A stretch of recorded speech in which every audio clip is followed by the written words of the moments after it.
Star Prabhas fans అందరికీ కూడా పండగ వాతావరణం అనే చెప్పాలి.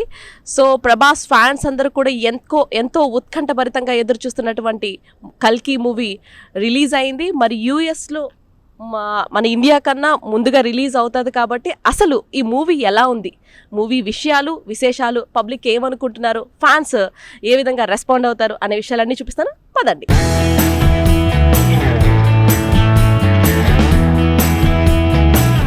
హలో అండి. హాయ్. మూవీ ఎలా ఉంది, ఏ ఎలిమెంట్ బాగుంది? మూవీ అయితే ఎక్స్ట్రాడినరీగా ఉంది. 100 days పక్కా. And fights are awesome. Awesome. అసలు మీరు ఎక్స్పెక్ట్ చేయరు, చాలా సర్ప్రైజెస్ ఉన్నాయి. సో ప్రభాస్ని కొత్తగా చూడొచ్చు అంటారు ఇందులో? ఎగ్జాక్ట్లీ, చూడొచ్చు, చాలా చాలా చూడొచ్చు యాక్చువల్గా. బాహుబలి కంటే ఎక్కువ. చాలా మంచిగా ఉంది మూవీ. Visual wonder. ఇలాంటి మూవీ ఎప్పుడు చూడలేదు తెలుగులో. డెఫినెట్గా ఒక నెక్స్ట్ లెవెల్కి తీసుకెళ్ళింది మూవీ. ఎలిమెంట్స్ కానీ అలాగే చాలా మంది యాక్టర్స్ ఉన్నారు కదా, టాలీవుడ్ అండ్ బాలీవుడ్. సో ఎలా అనిపించింది? చాలా బాగుంది. అందరినీ చాలా బ్యాలెన్స్ చేశాడు. క్యామియోస్ చాలా బాగా చూపించాడు. అండ్ ఇండియన్ మూవీని ఒక డిఫరెంట్ లెవెల్కి తీసుకెళ్ళిన ఫీలింగ్ వచ్చింది. ఇప్పటివరకు this is one of a kind movie and it's a very good film. You should definitely watch it in the theatres. First of all అశ్విన్కి థ్యాంక్స్ చెప్పాలి. సైన్స్ ఫిక్షన్ మూవీ ఇండియాకి first time తీసుకొచ్చాడు. చాలా అంటే first time కాదు, ఎప్పటి నుంచో ఉన్నాయి, బట్ ఇది విఎఫ్ఎక్స్ వైజ్ చాలా బాగా ఎగ్జిక్యూట్ చేశాడు. స్టోరీ వైజ్ కూడా చాలా బాగుంది. పాత ఎలిమెంట్స్ మన మహాభారతాన్ని అంతా క్రియేట్ చేసి బాగా క్రియేట్ చేశాడు ఆ వరల్డ్ కూడా. మూవీ చాలా బాగుంది యాక్చువల్లీ. మొత్తం ఫ్యాంటసీ వరల్డ్లో తీసుకెళ్ళాడు. సో కల్కి is like future avatar, but పాస్ట్ని ప్రజెంట్ని కలిపి చాలా చాలా బాగా తీసిండు actual. Background score I don't know who make the background score. Like Dune మూవీలో హ్యాన్స్ జిమ్మర్ కొట్టిండు background score. Hans Zimmer is one of the top most music director here in Hollywood. అట్లాంటి మ్యూజిక్ మనోళ్ళు కొట్టారు. Beautiful, చాలా బాగుంది movie actually. Future world ఎలా చూపించిండు, future vehicles కానీ, లేకపోతే ఇంకా లైక్ ఫ్యూచర్ డ్రెస్సెస్ కానీ, లైక్ ఆక్సిజన్ని కొంటున్నారు, లైక్ యూనో వాటర్ని కొంటున్నారు. So Nagi did a lot of homework this shows actually. Future ఎట్లా ఉండబోతుంది, so all these things Nagi had a brilliant work actually. చాలా బ్రిలియంట్ తీసిండు.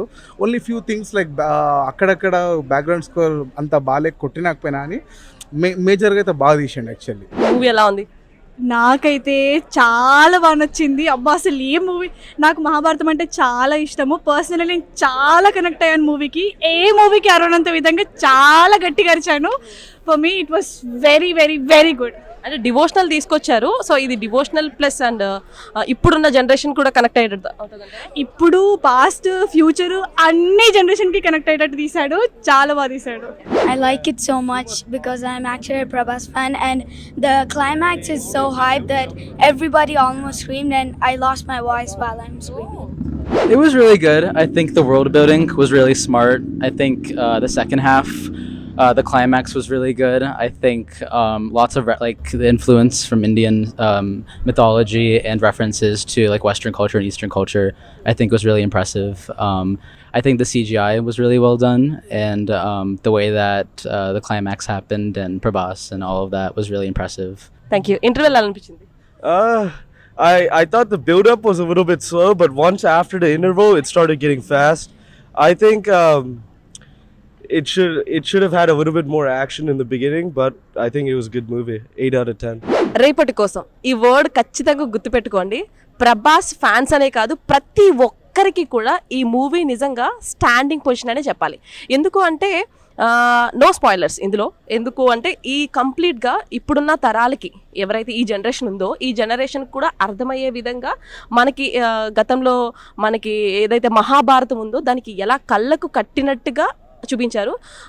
అంటే కొన్ని ఏవైతే ఉన్నాయో మహాభారతంలో ఇప్పుడున్న కల్చర్కి అర్థం కాదు, కానీ దీన్ని కొంచెం మోడర్న్ లెవెల్లో చూపించారని చెప్పాలి. అండ్ ఫస్ట్ హాఫ్ కొంచెం మనకి సాగి అనిపించినప్పటికీ కూడా ఇంకా సెకండ్ హాఫ్ నుంచి కూడా ఎక్సలెంట్ అని చెప్పాలి. రేపటి కోసం అన్న వర్డ్ ఎందుకు చెప్పాను అంటే ఫ్యూచర్లో అంటే ఎలా అయిపోయిందంటే టెక్నాలజీ లేకపోతే మనం బ్రతకలేమన్నటువంటి పరిస్థితి ఏర్పడింది ఇప్పుడు. ఇంకా ఫ్యూచర్లో టెక్నాలజీ తప్ప ఇంకేం ఉండదు. సో అప్పుడు మనుషులు, ప్రేమలు, లేదంటే ఎథిక్స్ ఇలాంటివి ఏమీ లేకుండా పోతాయి. అండ్ ఇప్పుడు దేవుడు అంటే ఇంక మనం బియాండ్ వెళ్ళిపోతే దేవుడు కూడా మనకి సహాయపడడు అనే పాయింట్ ఏదైతే ఉందో మనం నమ్ముతూ ఉంటామో దాన్నే రియలిస్టిక్గా ఫ్యూచరిస్టిక్ ఎలా ఉంటుంది, ఫ్యూచర్ ఎలా ఉంటుంది అన్న పాయింట్ మీద మొత్తం తెలిపించారు. సో టాలీవుడ్, బాలీవుడ్ యాక్టర్స్ అందరూ కూడా ఒకే స్క్రీన్ పైన చాలా చక్కగా చూడొచ్చు. ప్రతి క్యారెక్టర్ కూడా ఫుల్ ఎలివేషన్ అని చెప్పాలి. ప్రభాస్ ఫ్యాన్స్ అయితే థియేటర్లో మీరు చూడండి, ఇంకా అరుపులు, కేకలు. నెక్స్ట్ ఏంటంటే చాలామంది చెప్పడం జరిగింది సెకండ్ హాఫ్ అని చెప్పారు. సో అది ఏంటంటే ఇంకా వాళ్ళు ఎగ్జాక్ట్గా వెయిట్ చేస్తున్నారు క్యూరియాసిటీగా ఏం జరుగుతుంది అనేది. సో ఇందులో ఫైనల్గా ఫైట్స్ కానీ అండ్ ఇంకా కార్ గురించారా, ఇది పిల్లలకి కూడా నెక్స్ట్ జనరేషన్స్ కూడా చాలా ఇంట్రెస్టింగ్గా చూస్తూ ఉంటారు. సో మనం కూర్చోబెట్టి మనం పాత సినిమాల టైపు చూపించాలంటే ఇప్పుడు జనరేషన్కి అర్థం కాదు. సో ఆ మోడల్లో ఇప్పుడున్న జనరేషన్ కూడా అర్థం అవ్వాలని చెప్పి డైరెక్టర్ నిజంగా ట్రై చేశాడని చెప్పాలి. రియల్లీ అప్రిషియేట్ ఈ విషయంలో మాత్రం. ఎందుకంటే ఏదైతే ఉందో టెక్నాలజీ ఎంతవరకు ఉపయోగపడుతుంది, దాన్ని దుర్వినియోగం చేస్తే ఏ విధంగా పరిణామాలు వస్తాయనేది మనం ఈ ఒక్క సినిమాలో చూసి మనం నేర్చుకోవచ్చు. సుమన్ టీవీలో మీ పర్సనల్ అండ్ బిజినెస్ ప్రమోషన్స్ కోసం కింది నెంబర్కి కాంటాక్ట్ చేయండి.